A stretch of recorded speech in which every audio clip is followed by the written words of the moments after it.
Good afternoon, everyone. My name is Paul, and I am a nerd, and you are lucky enough to be here for the gosh, look at all the snow on the ground.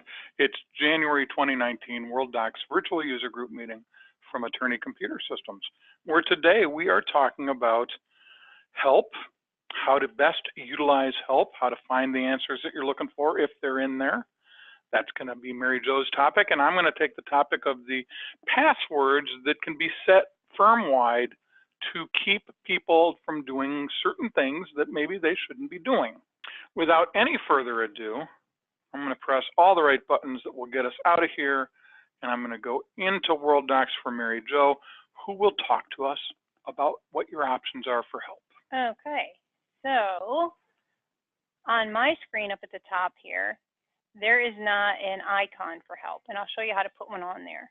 First, though, up on the menu up here at the top, we do have a help button, and if you click on that, there's three different things that you can see in here. There is a Did You Know, there's Contents, and there's an About Worldox. The Did You Know section is kind of nice. It goes in and just gives you some little tips and things that maybe you just didn't know about Worldox. Contents lets you search for specific things, and then the About Worldox gives you some information about Worldox, which is helpful, what version you're on, some different things. So we'll start there with the About Worldox. It's just going to give you your activation key if you ever need that, what your client number is, when your maintenance expires, when your license expires. It gives you who you're logged in as, all of this specific information, and then of course your version that you're on down at the bottom. So that's your About Worldox section of help. The Did You Know, you go to that one next, is just going to be a quick section. I'm going to drag this over here real quick so you can see it all full screen. That will give you some different tips and things. So think of these as like a tip of the day or something like that, that you want to go in and just find some just certain information that you just might not have known before. So it's just going to start with one thing, one subject here on the screen, really fast and quick little tidbit there for you. And then if you want to see some more, you can click on Next Tip, and it will give you some other little pieces of information. So if you've got a few minutes and just want to learn a couple of things about Worldox that you just might not even know what to ask about or that's available, you can come in and use the Did You Know and just keep going through these next tips, and looking at some information. Now, most of the time when somebody needs help, they need help on about a certain topic or something that they're having trouble with. So if you go to your help and you go to the contents and you open the contents, you'll be able to see a lot of different things here. So first off on the left, we've got a very long list of all these different topics that you can look into. You can do a search up here at the top, I believe. Actually, maybe not. Maybe not there. I'm sorry, it's not a search bar. But up here, there is a search button. So I'm used to like our search bar we have in Practice Master now, where that's actually a bar. That is not here, but you can search here by clicking on the search, and that will open a bar so you can come in and search for a certain topic that you want help on. Let me get out of the search and come back into my contents. And so here's my list. So you can just kind of do a quick overview of all the different topics that are out here for you to go ahead and find some help on. Now, a lot of times when I update clients from GX3 to GX4, they want to see specific things that are new for a version. Now, we've been on GX4 for a while, but the next version that we do, they'll do something similar, I'm sure. But out here in the middle, we've got a click here to learn more about Worldox GX4 features. So if you click there, it'll open up a whole list of things that are specific to GX4. If we scroll down here on our contents, there's also a new features in GX4 option down here at the bottom. So there's little things that are specific for that. So this all gives you some specific things for you to look for here. There's also some contact us and some support options so that you can get information on how to contact Worldox if you need to. So that's available there. And then there's also a print feature. When you get something open, you can actually print out that topic or whatever it is that you're looking for. So help can be pretty powerful in Worldox here for the different things. Now I want to show you very quickly how to, in Worldox, add that help button right up here to your main toolbar here. So we have it up here that we can always drop down, and that follows us everywhere. But if you right click and you append the button here, you can go down to the bottom and you can pick the help and actually put the contents, if you'd like, right out here on your bar. So then you can just click that without having to go do the drop down or any of that. It's right here as a quick click button. You can also come back in and do the did you know if you want, or you can do your about Worldox. All three of those things are available to put up here on your bar at the top so that you can just have a very one-click option there to get into it. Paul? Awesome. Thank you, Mary Jo. You're welcome. Sometimes it's not what you know, it's how you know to find out what you don't know, and that can be very important. I'm going to talk about the passwords that can be set up in an administrative level in WD Admin. So this topic is geared kind of toward administrators, but it's something that if you don't understand where I'm going, then you probably don't belong there. I'm going to go into WD Admin, and the first thing you're going to notice, and I find this ironic, is that it's going to tell me that I have not set up a password for my WD Admin, and it should require one. It asks if you want to add one now. I'm going to say no. Of course, WD Admin should be password protected, and they do have new functionality within GX4 that allows you to set it up with a password recovery phone number, so that you can, if you don't know the password, as long as you've registered your phone, you can reset it from the phone, and some neat stuff there. So I would not hesitate to set up a password on WD Admin. It's a good thing to password protect. Just not what we're talking about here.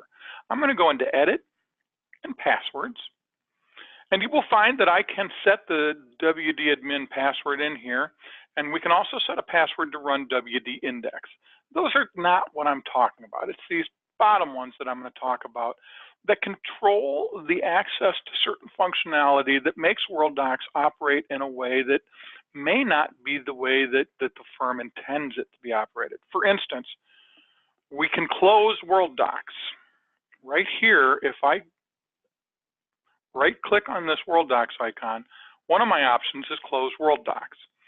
You don't really want people closing Worldox if you're operating Worldox as a closed document management system. Let me explain what that means real quick, and then this will make sense. A closed document management system, which is how most people set up Worldox, is one that does not allow people to put documents away anywhere but in Worldox. And when it's set up properly, it's very difficult to put things away anywhere but Worldox. And these three passwords help to ensure that the only people that can circumvent that closed nature of Worldox are people that have the password to do so. So if I put in a password for close Worldox, then when I would click here, and I'm not going to do it because I'm a manager and I can close it even if there's a password set up without having to type that. But if I close Worldox and I'm a user and there's been a password set up here under close Worldox, then it will prompt me for the password to close Worldox. And if I can't provide it, Worldox will remain running. Now, of course, if you are operating a closed document management system, you don't want people closing Worldox because that stops it from jumping in the middle and saying, I'll put that away for you because I want to do that. And so allowing people to close Worldox would break that closed nature of how people intend to run Worldox. Another one is cancel Worldox Open Save As. Now, that's funny wording, and I'll explain why it's funny wording, because nowadays, if you go into, let's say Word, and you type a document, and you go to save it with Worldox running, then Worldox is going to pop up and tell you, I'll put that away. So I'm going to go ahead and File, Save to Worldox, and there's Worldox. And it used to be that you could click right here and there would be a cancel, and it would then go back to the normal save. Now it's a button, okay? So the wording on this is a little weird. Cancel Worldox Open Save As used to be what it was called when it was up here and you would right click on this bar right here and it would pop up Cancel Worldox. Now it's called Save Outside Worldox, but they didn't change the language here. That's what this allows. So if somebody clicks on Save Worldox and a password has been set here, then it will challenge them for that password before they are allowed to save outside Worldox. They brought it up as a button because some people are allowed to do that, and it was a little complicated to teach people how to right-click on the title bar of the save box and choose cancel Worldox. So now it's a button, but the language still looks that way when you go to set that password. Setting a password here will prevent people that don't know the password from clicking this button. Well, actually, it won't prevent them from clicking the button, but it'll challenge them with the password, and if they don't know it, it won't let them save outside of Worldox. The last one is cancel, copy, move, sent email. So in other words, if you have told Worldox that you want it to pop up every time somebody sends an email and allow them to copy or move that email to Worldox, or to kind of force them to copy or move that email to Worldox, there will be a cancel there too, and putting a password in here will keep people that don't have that password from being able to cancel that. So all the ways that people could circumvent Worldox by either closing it or not saving something to it, or by not saving an email that they've sent to it, can be password protected so that only the people that know the password can do that. Now, why would you want to have a password then? If you really don't want people doing these things, why would you have a password and allow certain people to do it? Well, a good example is accounting, creating text files to upload to the portals that accept the bills for insurance carriers, for insurance companies. They may be prompted to save those files when they're creating them into Worldox. And from a workflow standpoint, that may be something that really slows them down, and they don't need to save those things into Worldox.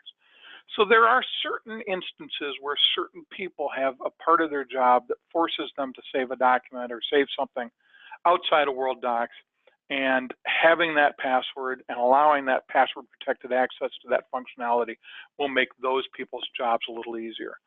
Another instance is that if you're having trouble with something and you just need to get that PDF uploaded to the court site before 5 o'clock so that you can file your motion or you can file your case or you can do whatever you need to do, and you're having trouble with something, sometimes doing it the old-fashioned way can be a quick fix to that. But it's not the kind of thing that we just want to open up. So we do want to make sure that we have passwords in for all of these three things so that people can't close Worldox by right-clicking here and saying close Worldox, so that people can't save outside Worldox when they're being prompted in Word, and so that people can't cancel the save of an email or the copy or move of an email into Worldox when they've just sent it. So that's the explanation of those passwords. That's where you go to set them. It's in Worldox WD Admin under Edit and Passwords. And that's that.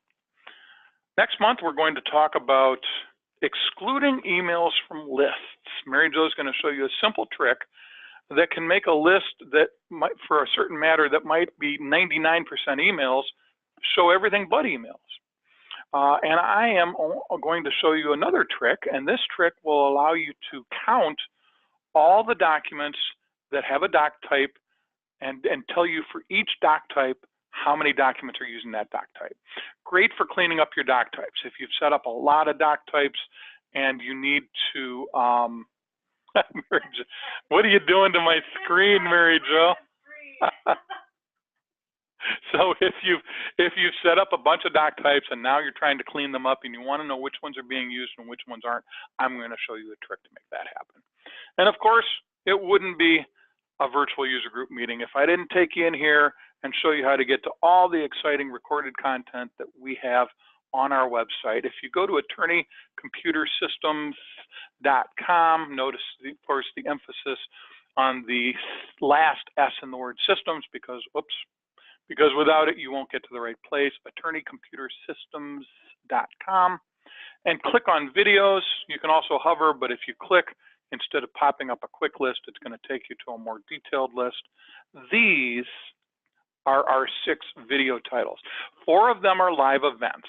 3 of those live events are virtual user group meetings. You know what those are because you're currently watching a Worldox virtual user group meeting. We also have virtual user group meetings for Practice Master and Tabs. They all occur on the same day. Worldox is at 3, Practice Master is at 2, and Tabs is at 1. We also have a monthly coffee pot webinar that I give each month where we invite people in from other companies that have add-on products that enhance the value or functionality of one of our 3 core products, Tabs, Practice Master, or Worldox. So these are all live, and these 2 are pre-recorded. Mary Jo records 3 e-bites every month, 1 on Tabs, 1 on Worldox, 1 on Practice Master. These are short little 3 or 2-minute videos where we take something really cool that we know we can explain pretty quickly in 3 minutes or less, and we record a video about it. We call it an e-bite. She records 3 a month, and so there's always something new in the e-bites section. For the longer format explanations, we have the Paul and Mary Jo show. We record 1 of these each month, and we trade off, and I do 1 month, and Mary Jo does the next. And these are for topics that require more explanation, topics that are broader in nature, and they are going to be 10, 15, sometimes 20 minutes long, and that's where we really get into the weeds on something that's a little more complex. Now, if we go to one of the live events, we'll go to the Worldox virtual user group meetings. I'll show you exactly what you'll find when you click on these links and what part of it is extra since it's live. So everything's going to have its title and a brief description of what it is. If it's a live event, you will find information on the next regularly scheduled event, when it is, what we're going to cover, and a form to register. If you've seen this before, you know that we used to have links. We don't anymore. We just put the form right here. You fill in these 4 fields, you hit register, and you're done. As you scroll down, you will find pre-recorded versions of everything else we've ever done. Now, this is the webinar that you're in right now, so if you're watching it live, it's not out there yet. We haven't finished it. We're going to send it to Brad. It'll be in post-production for a few days, maybe even a week, and when Brad gets done with post-production, it'll show up here. And finally, as you scroll down even further, you'll find all the pre-recorded content, all in line, all ready to go. You can browse through it. There are over 800 videos on our website spread among these 6 titles, and we produce 9 or 10 of them each month. So there's a lot of content, and it grows very rapidly. You are welcome to come in here and browse around and find whatever it is that you may be looking for, hopefully. Or if you're not the browsing type, you can click this and search. Maybe you want to find out about emailing statements in tabs. You type email and either wait for the short list to pop up, or you hit enter and go to the longer list. And I'm pretty certain that one of these is about emailing statements in tabs, because I remember recording it. So there you have it. Grab a glass of wine, get cozy by the fireplace, laptop in your lap, and watch videos all night long. Everybody have a good rest of the day and a good rest of the month, and we will see you in February. Thanks much.